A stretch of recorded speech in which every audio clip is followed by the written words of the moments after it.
All right, here's a little bit of tea. I was recently on a flight coming back home from a work trip, and I was seated next to this guy who was sleeping the whole time, but in his sleep elbowed me intermittently like the whole flight.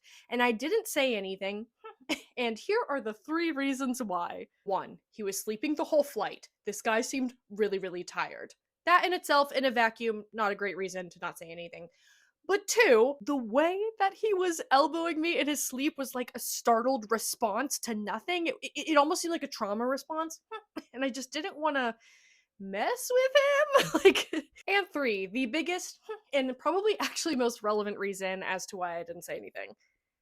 I have Tourette syndrome, and I have a lot of friends who have Tourette syndrome, and it's baked into the back of my head almost like a second instinct that when someone is doing something they can't control, I ignore it. Straight up, I have friends who literally have elbowing me as a tick. So it just was kind of like a second nature thing to ignore that happening on the plane, even though sometimes it was like really hard. There was this one time he did it that I actually audibly went like, oof.